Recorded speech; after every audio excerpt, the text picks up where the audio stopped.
Hi, and welcome to the Comics Experience Graphic Novel of the Month Club Kids Edition for the month of June. And we've got a really great book here, a really fun book, and one with a lot of heart and a lot of soul. And I loved it a lot. And the book is Miss QUINCES. QUINCES. God, my son was trying to drill me on this. And we're joined by the author, KATT. How are you? Hi. Hello. I'm doing really great. How are you? I'm doing excellent. Let me also mention right just here at the top that the book is also in Spanish. So it's also in Señorita Quinces. It's in both versions, which is really cool. It's a simultaneous in both languages. I think that's super neat. Yeah, same. I am just in shock that it was even like a possibility to begin with. So yeah I'm very excited. Yeah. All right. Well, we'll talk about that in a minute. But let me do the first question. So I ask the same first question every time, so I don't want to break the. I don't want to jinx it. The first question always is why comics? Of all the different things you could be doing, the ways you could express yourself, what is it about comics that attracts you, that makes you feel like you can communicate best in? That's a really good question. I think since I was a kid, comics has always been a great medium for me to express myself. I'm a visual person and I have a really hard time expressing myself. So for me, it just made sense to draw like an illustration of myself and just have a thought bubble or like word bubble to express what I'm thinking of. So for me, that always felt very natural. And it made sense that I would kind of pursue a career in making comics and such. So yeah, for me, it just felt easy to do that. I don't know if that makes any sense. No, it makes all the sense in the world. When have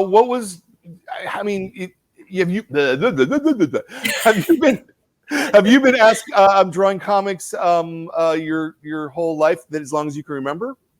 Yeah. So I was obsessed with manga when I was in middle school and elementary school. So for me, I would create fan comics based on the stories I was obsessed with at the moment. And so I would create my own characters like OCs and stuff. And it just made sense that I would just keep doing that. And I just kept doing that for all the series until eventually I created my own series that I wanted, just original idea. And they were terrible ideas, but it was fun for me at the moment, even though they're basically like a spoof off of Dragon Ball Z or right. Yeah. Right. Well, sure. That's the way people start working, right? You copy the things that you see and until you find the thing that's your own voice, that's really normal. And it's a cool thing about comics. What's the first comic that you remember, that you really remember reading? Not some Archie comic that you read when you were 2, but the one that stuck with you, oh, comics, wow, this is neat. You got me. I almost said Archie comics. I just remember my older sister reading Archie comic digests comics and then just passing it down to me. But no, it was actually the first time I picked up. It was called Angelic Layer, and it was a comic published by Clamp, or it was one of the Clamp comics, and it was published by Tokyo Pop at the time. And so for me, it was just very interesting story. I'm trying to remember what the idea was, but basically it was about fighting dolls that kind of connect to these headsets that connect to your brain. And so you have these mechanical dolls that fight and stuff. And I thought that was just a genius idea. I've never seen a story like that before. And that was the first time I was just oh, there's more stories made by this collective Clamp that are also ingenious. So then I started going to this K-hole of researching and figuring out what these, and then Sailor Moon and all these other ideas or stories by them. So that was the first series I picked up and was just what is manga? This is amazing. Yeah. So heavily into manga then. Mm-hmm. A little too much. But it was great. It was my source of inspiration at the time because I aside from manga, I used to draw Pokemon for my classmates because that was my I guess entrepreneur, early entrepreneur, where I would draw Pokemon for people and I would get their lunch in exchange or something. So aside from that, it was just oh, this is manga. Oh, this is interesting. Ooh, I wonder if I can afford like this next volume coming up. It was really fun. Yeah. Oh man, that's cool. Did you study art to make comics? Yeah. So I actually, so I went to an art high school that specialized in, like arts, like performing arts, visual arts and stuff. And I did my, I was in the art department. And so I was kind of, I always knew I wanted to be an artist when I was young. So, but I didn't know what exactly. So for me, I was just like, okay, fine art. I want to be like Frida Kahlo or like Van Gogh. And so I did a lot of traditional stuff. And it wasn't until senior year of high school that I picked up a volume of Jaime Hernandez's like Love and Rockets series that I was just like, what is this? This is really cool. Like, this is like kind of like Archie comics. Like that was my only reference, and then manga, but not really. So, and I was just like, okay, how do I make a graphic novel? This is my first introduction to graphic novels. And I'm like, I want to make this. And so I applied to the School of Visual Arts in New York City. And that's when I had proper training of like doing sequential art and comics. So I had like 4 years of that, and it was really interesting. Yeah, I had a lot of like guidance from, people who worked with Marvel as editors or as like artists or writers, and kind of had that guidance to making like comics and graphic novels. That was really cool. Yeah, no, SVA has a really good comics program. A lot of good people teach there. I love that you discovered Jaime in high school and like that changed your path. That's kind of really cool because, Jaime kind of couldn't be further from manga, except he's also completely the same as manga in a way. It's an interesting like stylistically there's just nothing in common, but in terms of the story and the characters and stories that he tells forever with those characters, Yeah, and it was my first introduction to like LGBTQ and like Latina characters that wasn't just like stereotypical like renditions of characters and series and stuff. So I don't know, it was a very pivotal moment for me, and I am very honored and glad to have come across that work, because it really changed like my whole perspective on comics in general. And it's just like, oh, what is indie comics? What is DIY? What is like the punk scene? And so it was just like very cool to kind of see and like read a series. I love the series so much. Yeah, no, that's great. Now, as far as I know, before this book, your previous sort of widely published book was it was a Descendants graphic novel, yeah. So I wonder if your experience, sort of doing your own fan comics off of things you liked as a kid, did that influence how you worked, with a licensed property kind of book like that? That's a really good question. I never really made the connection. That's really good. Okay. Yeah, it makes sense though, because like, I was a fan of the Descendants, and so when I was asked to like do the graphic novel adaptation of the series, the book series, I was just like, like this is great, and then just like doing fan art, and I never really made that connection. But it's actually a lot harder working with the licensing series, because there is the publisher wants to get everything correct for that series, and they don't want anything to be they don't want everything to be canonical. So you have to really be careful with how you draw certain characters and stuff. And so like for me, I was a big fan of the series, so I had like my rendition of like how this character would look like or how that character would look like. And Disney was like, okay, these are great and all, but like let's stick to like the mold. Let's just try to make it as make it look like the actors as much as possible. And so that was kind of like a struggle in itself, but I still had fun because I love the series, and I had a good time just like working on it. But I just didn't think that was like that was gonna happen. Sure. Well, when you're doing with likenesses, especially, it's like they've got to look a certain way. Did they start telling you early enough in the process that by the end of the book you were drawing it the right way rather than having to redraw stuff? Oh my God, it sounds like a nightmare. Just like going back to like all the pages, redrawing everything. Thankfully, that did not happen. No. Okay. Yeah, Okay. we had like a few months of just like back and forth, like with like edits and revisions on like the Got character it. designs before Yeah. we worked on the actual story. So they wanted Got to it. get that right first. Sure. Yeah. Sure. Oh man, I'm like sweating just like thinking about the possibility of going back. It's like 256 pages. I'm just like, that's a lot of pages to edit. Well, I'll tell you, I was just talking to a cartoonist last week, Anneli, what's her last, Furmark, and she was talking about how she doesn't write a script or anything. She just starts drawing the comics, and then she finds that she writes herself into corners or it's not working, so she has to just throw it away and start again. But that she literally starts with a blank page and nothing but a blank page, and just sees where the day takes her. And I was like, wow, that's kind of insane. How much redrawing, you know? Yeah. Oh my God. I like kudos to like tackling comics in that way, because I cannot. I have to have everything planned, or else like I'll be in hell just re-editing and redoing pages over and over again. Yeah. Well, comics are very work intensive, you know, and I think that's, you know, one of the bigger challenges is that, you know, a page of art, if you're really good, you can get a page done a day, but a lot of people can't. A lot of people takes 3 or 4 days to get a page done, you know. Yeah. So what's your speed like? How do you? I guess it depends on the project.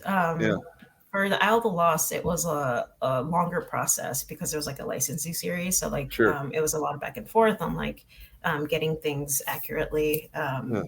But for Miss Quinces, I would say like the scripting stage took about, I want to say like 6 months or a little bit more, I think. Okay. Because it was like my first time working on a story by myself, writing the story and then just like working with the editor on that. So that was really interesting and very long process. And then the penciling stage, or it was thumbnails for like 2 or 3 months. Then penciling took about, I'm going to say like 6 months ish. And then inking was about 5 or 4 months. And then the coloring process, I did not do. We hired a colorist for that, and they're fantastic, Marina Aziz, and they did all the coloring. But if I did the coloring, it definitely would take a lot more more time. So if it took you 6 months to do the penciling, that's really roughly a page a day. Yeah. And that's if like, you know, everything goes according to schedule. But if you're like, you know, you're sick for a week or something, you're behind schedule. And so it's just like 2 pages a day, 3 pages a day. And at some point I had to do like 4 to 5 pages a day at the very end. And I'm just like, really pushing it. So my normal question here would be something along the lines of, you know, where did the idea for this book come from? I have to imagine this is at least somewhat autobiographical. Yes, absolutely. Actually, I have fictionalized in some fashion. Yes. It's I like to call it a semi-autobiographical, which is a very long title. But yeah, it's actually we have a slide show, and I think I have some like embarrassing quince photos in there as well. Very good. But yeah, this is based on my own quinces and quinceañera experience. And in the beginning, I wanted to create a autobio comic, but because all the characters are based off my family members, I didn't really feel comfortable doing that. So in the end, I'm just like, okay, I'm going to change some names. I'm going to change some of the characters around. And then I felt a little bit more comfortable with that. But just like most of the things that happened in the story happened during my year of having a quinceañera. So it's really funny how it just ended up that way. And then I get a lot of readers come up to me and they're like, oh, you look exactly like the main character. And I'm just like, yeah. There's a reason for that. But yeah, it's it's supposed to be a semi, or is it supposed to be autobiography, but it ended up being semi-autobiographical. Yeah. Yeah. So that makes me curious. What do your parents, or your family members say about the book that's actually come out now? Oh, they love it. Have they looked at it? Have they read it? Oh yeah, they have, especially the Spanish version, because that was my issue in the beginning, just making comics in general, because I would create like autobiographical zines and stuff, and they couldn't really read it because my Spanish is not so great, especially writing, so they couldn't really read my work. But this was the first time they were able to read my work, and they absolutely loved it. They're very. I'm sorry. No, I said that's very cool. Yeah. Zoe, flip another page if you wouldn't mind. Yeah. Well, there's a book pages.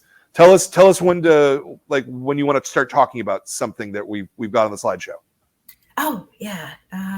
So actually this is a page describing about, because I'm actually very happy I get to work on a story that is based on experience, because there's so many things about a quinceañera that a lot of people don't know about. So for example, this doll is called the Last Doll, and it's basically to represent the kind of like the childhood that the young girl is leaving behind to become a woman. And so she normally passes the doll to like a younger sibling or a younger like family member who's going to have their quinces soon. And so for me, it was very important to have moments like this where you kind of show things that I don't really see on TV, especially with like mainstream media. When they have quinceañeras on TV and movies and stuff, you don't really see the small details of certain items that is very significant in the ceremony itself. And so I had a really fun time researching and kind of explaining certain parts of the quinceañera that like I grew up like knowing about, but not really knew like in depth, like the history behind it. So I love the research part of this book. It was really fun. That's super cool. Mm-hmm. Yeah. And then I think there's more pages coming up of just tell us, say next, and then okay. And there's the embarrassing quinceañera photos. Oh yeah. And so just like my main character, Suyapa, I did not want a quinces. I was like a tomboy goth emo kid. I just loved wearing all black, and so just wearing essentially what was like a wedding dress basically was not like my idea of a fun time. And so this was me at the church, and then the photo right next to it is with my dancing partner, which was one of my cousins. And I think in the next slide, that's all of my like damas and chambelanes, and they're basically my dance partners. And so in the quinceañera ceremony, we have like a dance, and it's like a choreographed dance that we practice for many, many weeks, and it is not fun just to like get a bunch of like, tweens and teens getting together and trying to like get the dance down correctly. And so this is a bunch of us, and in tradition there's I believe 7 boys and girls, and that's supposed to represent the like makeup 14 kids, and then I become the 15. So it's just like it's part of like the symbolism of the ceremony. And so I think the next slide. So the next slides are a bunch of concept art, and it's really interesting, kind of thinking about the licensing work, because for these are actually very easy because these are just like original character designs. And so the only issue I had with the character designs with my editor was that initially Suyapa, the main character, looked older. And I never really considered making middle grade books at this point of my life. This was the first time I was working on one. So her designs were a bit older looking. And then that's when I had to learn a lot about the industry and like the books and the graphic novels for that target audience. And so I had to like kind of shrink her down to be more like, I guess, cutesy and I guess relatable for the kids that are reading these stories. And so that was like a really interesting like lesson that I learned. The editor's note, she looked too old. I don't know. I mean, it doesn't really look too old to me. That's easily 15. I don't Yeah. know. Yeah. And I was hesitant at first. I'm just like, okay, if the kids that are reading this are, 8 to 12 years old and they're reading about adventures of a 15-year-old, I'm just like, well, they relate to it. And my editor's like, yeah, they would totally relate to it because it's something that they're looking forward to, like in the next few years. And then when they actually do read it when they're 15, it's even more relatable because you're like, oh, this is like my age. Like this is, I understand what this character is going through. And so I thought that was really interesting too. Because before I just created like adult comics and autobio comics or self-published comics about myself and stuff. So I never really created work for kids until now. So yeah, I've always held that for the most part, kids want to read up. They want to read about a couple of years older than to see what the next thing is. They don't want to read about adults, but they want to read about older kids, which I find kind of cool and interesting. Yeah, I absolutely love that. And it kind of made me think back of the series that I read as a child too. And just like, oh yeah, like I always loved reading, so-and-so series. And it made sense that these kids were in their teens when I was like a preteen and I was just like obsessed with these stories. So yeah. Ooh, thumbnails. Yeah. So this is the thumbnail stage that took me about was it 2 or 3 months or something? Right. And those are detailed thumbnails.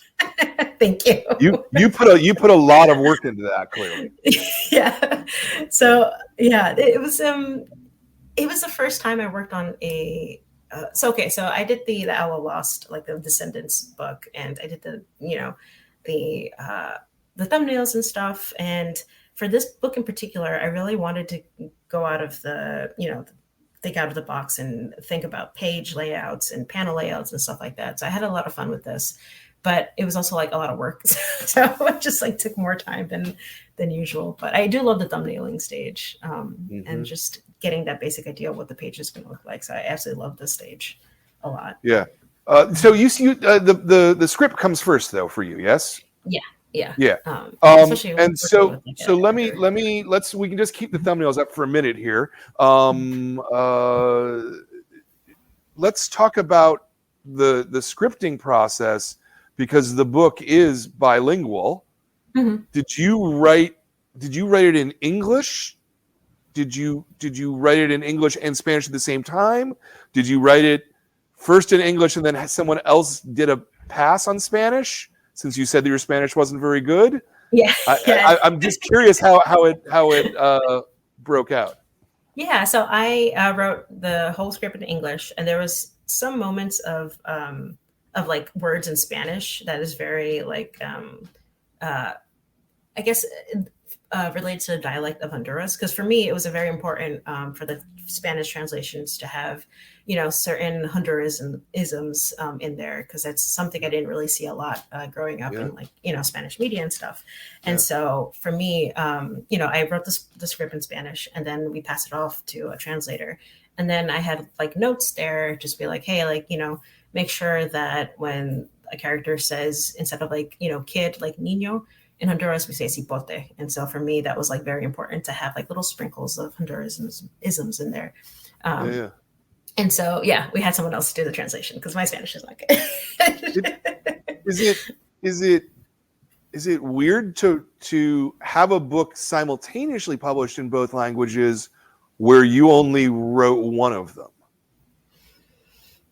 Or weird's the wrong word. I don't mean to be like, I'm just wondering what that's like, because it seems like it's an interesting experience that only you have had, essentially.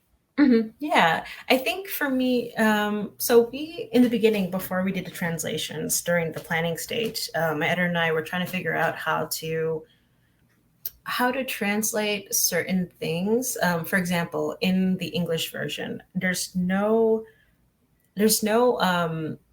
so for the main character, sorry, I'm gonna go back. The main character and her mom only speak Spanish because her mom only speaks in Spanish. And so I wanted to have that struggle of the main character kind of, having to practice her Spanish in order for her to talk to a whole crowd for her quinceañera, because that's part of tradition. And so I wanted to have that in a story, but then at the same time, I want the reader to understand what is being said at the same time. So we had an idea of, instead of having like brackets or, like moments where the character is saying something in Spanish and it's said in Spanish, we had color coordination. Yeah. And so the English is in, black font, and then the Spanish is in blue font. And so that's for the reader to understand, when she was talking to her mom in Spanish, is in blue. And, so we had a hard time figuring out if that's what kids would understand. But then I always forget that kids are very smart. And so they'll just pick that up really fast. And so it was kind of interesting to kind of see that also in the Spanish version as well. And I wonder how readers will take it in Spanish. I actually have no idea, but hopefully I hadn't even thought about that. But it's reversed. It's reversed. I love it. Yeah. I love exactly. it. I love it. That's cool. That's very cool. I just didn't want to alienate anyone when they're reading, the English version and they have Spanish sayings, especially if they're. Half of the book is going to be in Spanish anyway, because, it takes place in Honduras and my family doesn't speak English at all. So that was the isolating experience that Sue had, just, that I had growing up. So I wanted, if that made any sense. Nice. No, it makes a lot of sense. No, yeah. We'll talk more about this in a minute. Let's keep going. Let's see the next slide. Mm-hmm. Cool. That's your pencils then. Mm-hmm. Those are my pencils. So I tried penciling on the computer and it did not feel right. I don't know if that makes any sense. For me, my pencils are very expressive. And so sometimes when I do that straight on the computer, it loses that expressiveness. And so I like to do the traditional way of penciling and thumbnailing traditionally, and then scan it and then ink it on the computer. Are you how big are you working? Are you working 1.5 times up? Yeah, I think for the pencils, I think it was on computer paper, 8.5 by 11. So yeah, it's not. Oh, really? Okay. Yeah, it wasn't I didn't Okay, so you're not drawing on traditional board then? No. Yeah. Pencils. Okay. Yeah. Interesting. So you're just using regular 8.5 by 11 paper? Mm-hmm. Wow. Okay. Yeah, and this was an experiment, because when I made comics for anthologies and stuff, I usually work bigger and then kind of shrink it down, because that's what I was taught to do, and SVA, just because it looks better when you print it out. But for me, I wanted to experiment what it would look like if I were to scan it and then enlarge it on computer. And yeah, it was okay. It was an okay experience. I just miss inking by hand. Yeah. Well, you also, if you can't really ink paper, right? It's not. Yeah, computer paper. Yeah. Yeah, no, it would bleed. That's what I thought. That's what I thought. Yeah. That's why I penciled on computer paper, because I'm just it's just computer paper. It's fine. Yeah, that's interesting. No, there's a million ways to work. It's what I love about comics. Yeah, right. Exactly. Next, and then the next, so these are the inked that I did in computer. Yeah, and I had some folks help me out with the lettering as well. My partner Pablo Castro and my friend Dustin. They both so basically they did the speech bubbles, because I did not have time to do that while also finishing the inks and stuff, and so they did that. And I'm immensely grateful, because lettering is so hard. It's so hard, so challenging. Is this this is a font, obviously. Is it a font based on your handwriting, or? Yes, it's a font based on my handwriting, but in the end, Scholastic had their own font that I'm actually really obsessed with. So they used that instead in the end. So that's why the font here looks slightly different than the one they used. Mm-hmm. Yeah. Next, the color. And these are the colors that my awesome, fabulous colorist did. And yeah, they did such an incredible job. And it's funny, because I am so used to doing everything by myself. When self-publishing, you are the writer, you're the draftsman, you're the colorist.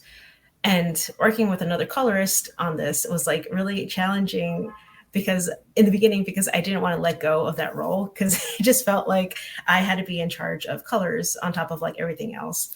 But then when my editor sent me like the proofs of our colorist like work, I was like in love, and I'm like, okay, it's in good hands. I don't have to worry about it.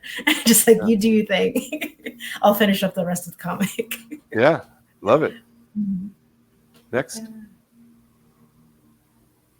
Yeah, and then the story is based on my family and my relationships with my family, and so this was kind of like a love letter to my abuelita too, because when I had my quinces that same year, she passed away, and so I couldn't have my quinces and celebrate with her. So this is kind of like a love letter of what would have happened if she was there.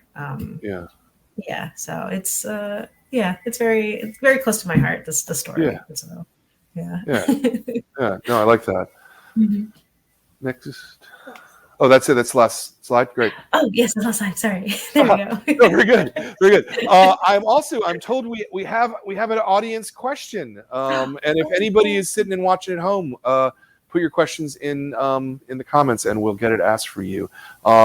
It's Maya Henderson. Hello. My question is, were you working on any other big projects while drawing Miss Quinces? If so, how do you balance your workload? Hello, Maya. Hi. Thanks for your question. That's a really good question. I was working on stories for anthologies at the same time and like freelance work and illustrations. So it was very hard to balance it both, especially if you're on a time crunch on your book. But for me, what really helped was kind of plan everything out like weeks before. And so like every morning I would have a ritual of just like, okay, get out my daily planner. What do I need to get done that day? What do I need to get done that week? And kind of just plan accordingly. And sometimes that doesn't work out. And sometimes you have to work on the weekends. So and lose sleep. And so it's challenging, and I'm still trying to figure that out. But sometimes it's good to know ahead of time. Like, for example, I know that my deadline for pencils is going to be in like 3 months. And so I have to see if I can, fit in freelance work by then. Because I know during the inking stage, I cannot pick up any work because I am dedicated to inking, and that takes me the longest. And so it's all about planning ahead as well, if that makes any sense, if that's very helpful. Makes all the sense in the world. It makes all the sense in the world. It's hard, yeah. Yeah. Well, I imagine it's especially hard, going from doing self-published things where I imagine at least you're probably not doing stories longer than 30, 40 pages, if that, to something that's 200 pages all the way through. It not only is it a lot more work, it's also a different kind of narrative, sustaining a story over a longer period of time. Yeah. And then you have to kind of figure out what your limit is as an illustrator and, like a business person. Because, I have the tendency of saying yes to everything. And then like later on, when 3 deadlines are due on the same day, and I'm just like, why do I do this to myself? Why? So I've been practicing the art of saying no and rejecting, projects as much as it hurts me, because I love doing art, and sometimes you just have to say no to some certain projects just so that you can meet deadlines. So it's hard. It's really hard. But you're lucky enough at this point where you're just doing art. You're making your whole living from art. So for a while I was, and then I started picking up, work as an after school like art teacher. And so just to that's still art. Yeah, it's still art. That's why I'm just like, I guess that counts. But it's different than just being, a solitary like freelancer. Absolutely. Instead, you work with like a bunch of 4th and 5th graders who are screaming about Minecraft and doesn't want to, do comics. And so I'm just like, oh boy, that's a different type of work. Yeah. Oh, that's funny. Let's talk about the lettering just a little bit more, just because I'm a nerd who likes lettering. I'm fascinated by it. So I have kind of 2 questions, and one is, is do you think that because the tradition in comics, right, is that you use brackets or something like that to distinguish the language shifts. Do you think that the color shift is a better way to do it, or like what do you think? What do you think of the results of this experiment? I guess. I think it worked for this story for sure, because I know there's other stories that, like, you know, in order to express the like alienation that a character is going through in a different country, it makes sense to not translate, you know, certain dialogue, because then it just if you don't understand the language, you kind of feel what this character is going through as well. And I think it works for those kind of stories. But for this particular story, I think it worked well, and I haven't had any complaints yet. So. No, I wasn't complaining. I was just curious, because it's the first time I've ever seen this particular technique used, and I find it effective. But I still think I find brackets more effective. But the reason is because I've spent 40 years looking at comics, you know, where it's brackets to designate that, you know, this is in the foreign language, you know, or in a different language, I should say, rather than the foreign language. Right. Yeah. So. I also got my inspiration because I was an assistant to Peter Cooper for a bit.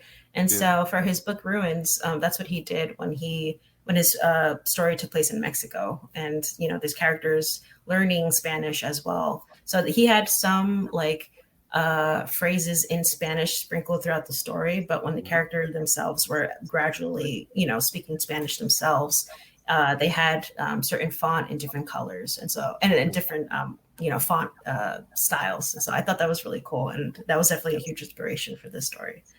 I remember that now that you bring it up. Being an assistant to Peter Cooper must have been pretty cool. Yeah, it was really great. His studio was awesome and inspirational, and it was the first time I got to see a cartoonist in action when it comes to like doing graphic novels. Because, you know, as a reader, you only see the end result, or, you know, someone announcing that they're going to be working on a project, but you don't really see the process. And so being able to see that firsthand was very special and very cool. Yeah, especially because he's so innovative with color and shape and technique, and you know, he's very innovative. I admire his work a lot. That must have been a neat person to mentor under. Yeah. And then my other question about lettering is, again, this is purely out of curiosity, the mixed case lettering. Where it's, you know, uppercase for the beginning of a sentence, like the way you would read a regular prose book, in other words. But that's again not very traditional in comics broadly. Was that a choice that you liked? That you? I guess so. Yeah, I guess I didn't really think about that further. I think I just went with what was like natural, and.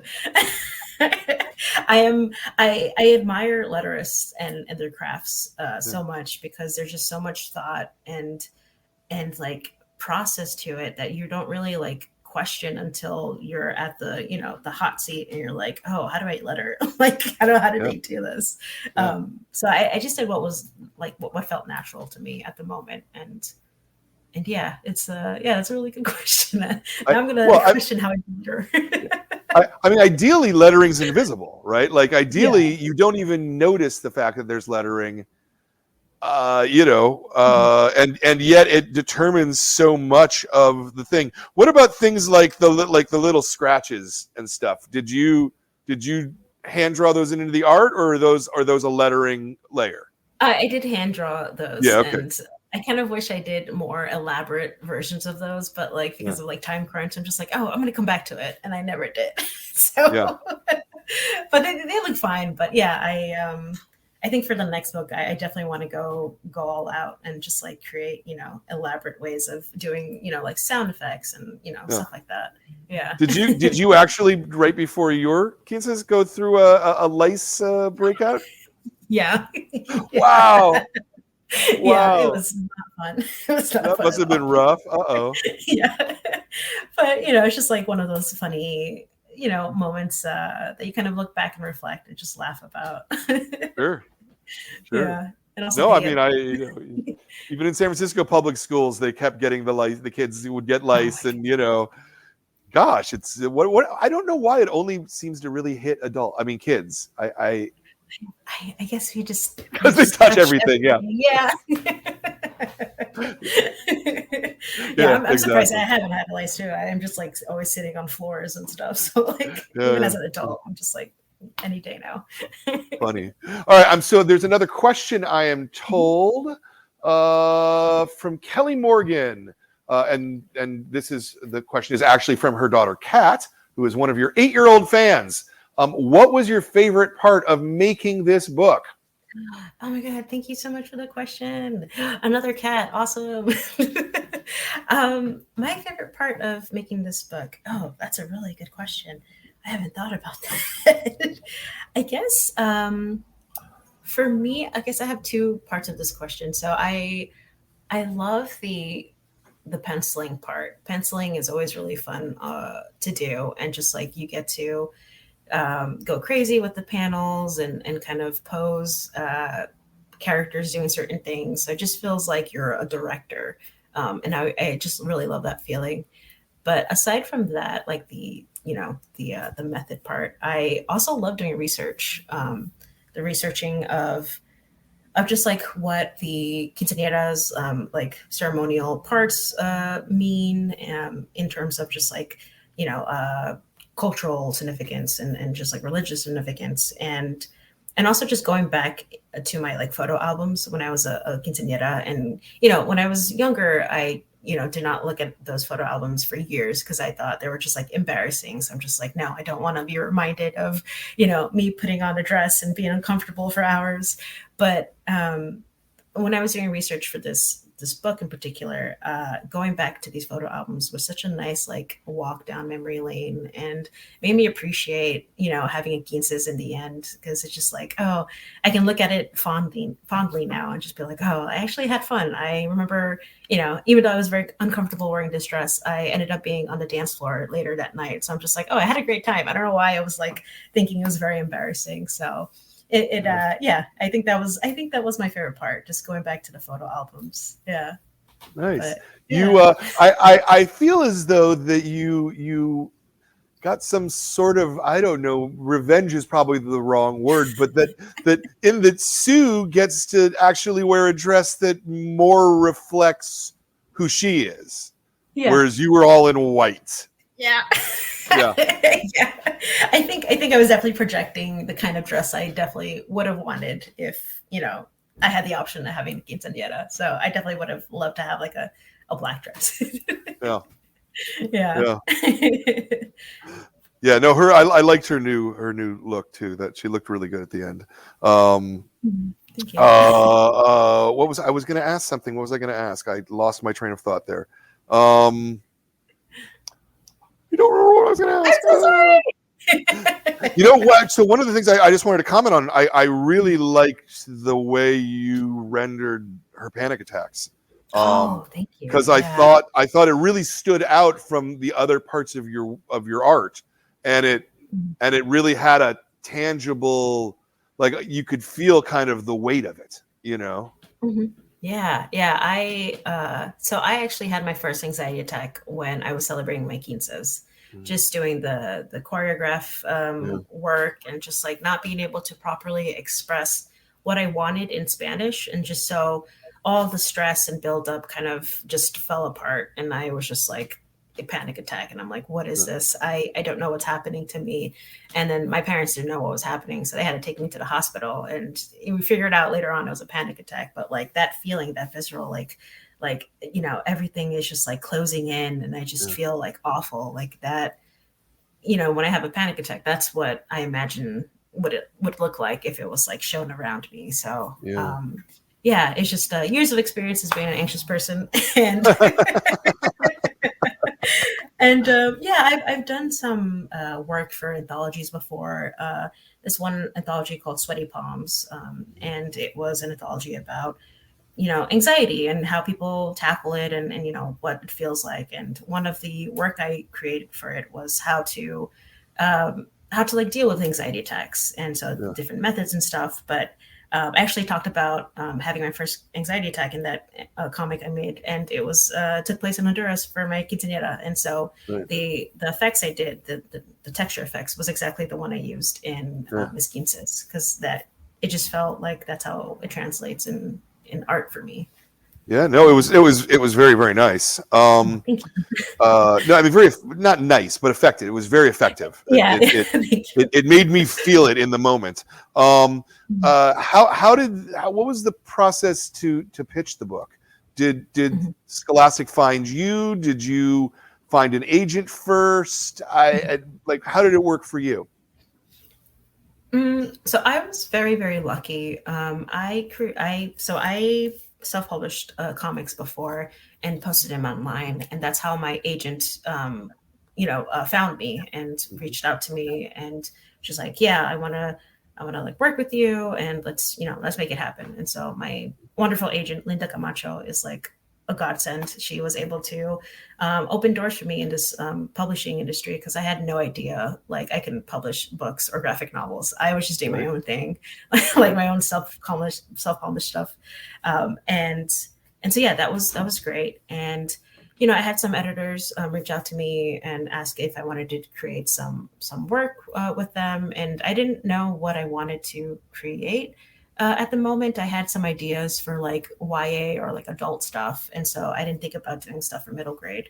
And I was brainstorming ideas with them, and they're just like, oh, it's not there yet. Like, do you have anything else you want to, like shoot? And I had Miss Quinces in the back of my head. And that was like, I didn't think anyone wanted to read a quinceañera story, especially a story like this. And so I was very reluctant to like share that story. And I was just like, okay, this is my only one, like my last shot. I gotta like, tell them this. And if they don't like it, then, that's it. That's the end of my art career, I guess.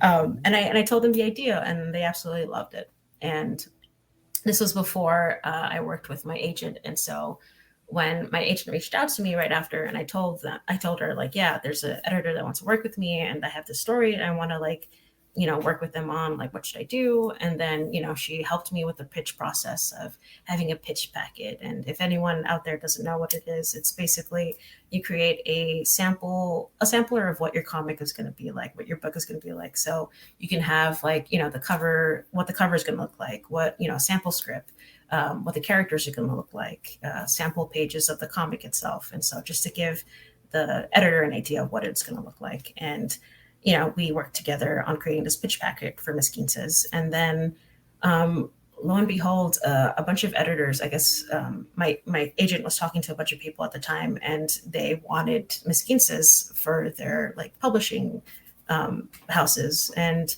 eventually, I don't know how this happened, but like, all thanks to Linda, because she's amazing.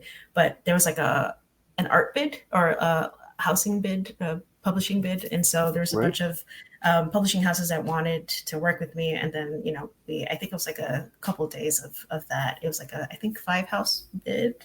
Wow. Yeah, wow. Something like that.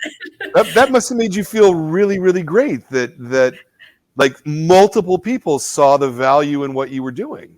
Yeah, it was very surreal, because I didn't think anyone wanted to read the story to begin with. And so to have like, an idea that wasn't like super well thought out and be like, this is what I want to do. Do you like it? And everyone's saying yes. I'm like, I'm doing something right, I guess. I don't know what I'm doing. Yeah, no, I mean, especially because there's a point in the back matter where you talk about how you weren't seeing characters like this, you weren't seeing stories like this, you weren't seeing your own life reflected. So to be forward enough with yourself that you are putting your own story out there, even if it's only semi your own story, and then to have that many people, go, yes, we want that. That's really heartwarming, I think. Thank you. It's incredible. I didn't think it was even a possibility to begin with, but it's just, I'm still like shocked that it's even a thing. It's crazy. Yeah. And to end up at Scholastic. Yeah. So growing up, I could not afford any of the books like at the Scholastic book fairs. And so I would just like, go with my friends and just like jealously look over and just like admire all the books. But yeah, just being able to have my book in Scholastic and the book fairs is just like a dream come true. And I love all their books, especially their graphic novels. So like, this is honestly like a blessing just to have my book on the shelves with everyone else, especially like Raina's books and like Dave's books. I'm just like honored. No, that's really terrific. Especially as I say, in the both languages. The potential and the possibility for Senorita in schools and at book fairs, I think it's really exciting, actually. Because there's not a lot of there's just not a lot of books like that out there. I don't know. I think this is really great. My hat's off to you now. Thank you. Yeah. It's all thanks to Scholastic. Yeah. It's a blessing, and being able to do school visits too and meet these like my readers, especially the Spanish speaking ones, and just them being able to see someone like them and from their culture being able to create books. I hope that leaves them like an long lasting impression of just they can do this as well. It just I don't know, it's very special. No, I think that's fantastic. Did I assuming that it wasn't Scholastic who had originally shown interest in. They ended up being the one who won the bid, but they weren't the ones who. Okay. Yeah. All right. The people whoever it was, whichever publisher it was that had shown interest in originally, that got you to make the pitch in the first place, are there like do you want to work with them at some point in the future? That's a weird question. I'm sorry.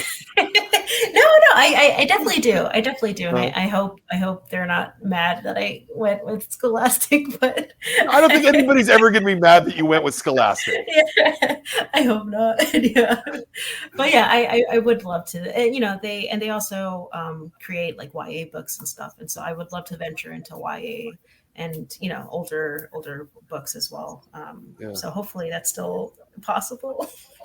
Do you have your next thing planned out? Are you Yeah, so I'm working on my next book, which is a sequel to Miss QUINCES with Scholastic. Oh, okay. Especially since this was like a 2-book deal with the whole publishing bid and stuff, and so I'm very, very excited to even be able to follow up with Miss QUINCES and after that, I'm also trying to get some pitches out for other books as well. So I'm fingers crossed it's going to be picked up. So, all right. So let me ask you a question that you may not be able to answer this because the book hasn't actually been announced or et cetera yet. But to the limits of your ability to actually answer this question, how do you do a sequel to a story that is very specifically about one event? If you see what I mean. How do I say it without giving anything away? It's more, I guess this next book is about Sue's journey. So this first book is about her finding herself in tradition and within family and stuff. The next book is about finding herself independently under different circumstances. Okay. So I hope that's enough. And then she has fun in this series, so in this new book. Sure. Is it are you using QUINCES in the title? No, okay. Yeah, because it wouldn't make sense. Yeah. Right. No, that was kind of what I was thinking. Yeah. So how are you going to connect the two books then? Mm-hmm. If you see what I mean, like from a marketing point of view, not that that's really your problem, but this looks like this, but the next one will have a different title. Yeah. I think maybe the title is still under works, and I'm trying to find a way to connect the two. Like you said, in a marketing point of view, it'd be wise to have that connected. So hopefully like ideally you want it to at least to be miss something. Yeah. I mean, that's what is happening right now. So that's what we're kind of brainstorming about. Yeah. How far into it are you? So right now we're in the script stage. Okay. So it's still pretty early for you. Oh yeah. Super early. Yeah. Like another year and a half, 2 years before it would come out. Yeah. But the thing is, once you worked on a book, you kind of learn from your mistakes and learn how to do the process more efficiently. Sure. So hopefully it won't take as much time as Miss QUINCES did. But sure. Yeah, it's one of those things where just like, I am not going to do that again. I learned my lesson. Yeah. But you still got to do the thumbnails and you still got to do the penciling, and those are time intensive things, good work, fun work, but not they're not, you can't cut that much time off of it. Yeah, and it's mostly just like the small mistakes. Like, for example, I had a really hard time with continuity with clothes, and so she'd be wearing shorts in one page, and the next page she's wearing pants, and my editor just like had a bunch of like notes on the like I guess the proofs, and just like changes and and I'm just like so embarrassed. I'm just like, these are the basics, I should know this by now. But just like, when you're in the moment, the creative work, sometimes I have to like jump between pages. I'm like, okay, I'm going to work on this page like another day, but let me work on this big like splash page because I want to work on this. I just forget. But like now, like, I learned that I should have like model sheets for certain chapters so that I can have a reference of it, when I'm working on that chapter. And so like small things like that, you kind of learn. So interesting. Well, again, it's the difference between doing a short story and doing a 200-page book. Exactly. They demand different things, both mechanically and artistically. So exactly. Yeah. Exactly. Yeah. Comics are hard. But comics are hard. But they're worth it. They're worth it. You come up and you end up with this, this lovely, beautiful book that, that is telling a story that's very personal to you, that you're going to touch, presumably, hopefully millions of young readers all around the country and around the world over the next couple of years with it, especially because it's Scholastic, I think it's great. So I think it's great. Yeah. Thank you so much. No, it's a good book. It's got a lot of heart. All right, so we'll wrap it up then. My last question is also always the same. My first question is always the same. My last question is always the same. And you already answered the "what else you got coming up" question. So let's make the real last question. This is a series of interviews where we talk to a lot of people. And so we get a lot of people who read these who want to make their own comics. Some of them are kids, little kids. Some of them are adults too. If someone comes to you and goes, I want to make comics, but I'm just not sure. I'm not sure what I should do. What would be the piece of advice that you would give? Be it mechanical, be it philosophical, be it emotional. There's a wide range to answer there, so I'd love to hear what's your advice for comics makers. I would say, don't let your inner critic stop you from doing it. Just pick up a pencil and just start with a simple thing as a 4-page or 4-panel comic, and just be like, all right, I'm gonna, have an idea for a comic, beginning, middle, and end, and when you're done with that, you made a comic. So you don't have to do anything too elaborate, but like comics doesn't have to be perfect. So like if the thought of having a perfect comic holds you back, like don't worry about it. Like comics is a breathing like life form. Like it's always evolving, it's always different. And the comics I did back in the day is so much different than the ones I did today. So like I would not be in the position I am today if I didn't pick up the pencil and just just create without any worries or hesitation. So I would say, pick up any books like Understanding Comics by Scott McCloud, or Making Comics by him. Drawing Pictures. What is it? No, Writing Pictures and Drawing Words by Jessica Abel and Matt Madden. That was like my comics Bible in SVA, and it holds up to this day. So that is a great resource as well. And yeah, you don't have to go to like school, fancy schools to make comics. You can just do it. So no idea is a terrible idea, and no comic is terrible. You just gotta create it. So yeah, I don't know if that. I love it. I love it. I love it. That's a great answer. That's a great answer. You. I really want to thank you for spending the time with us today and thank you for talking about me. this. And yeah, no, and it's it's a I've used heartwarming or something like that a couple of times now. I mean, it really is.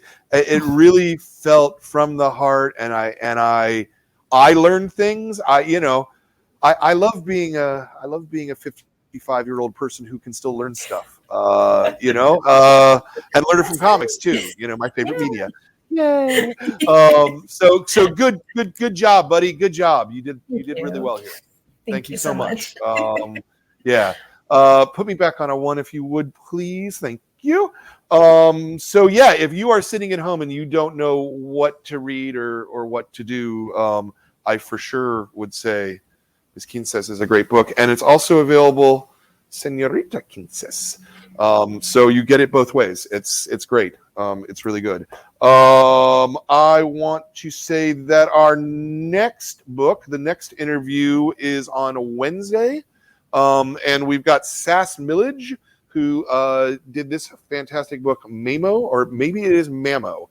I don't know, and I will be asking Sass.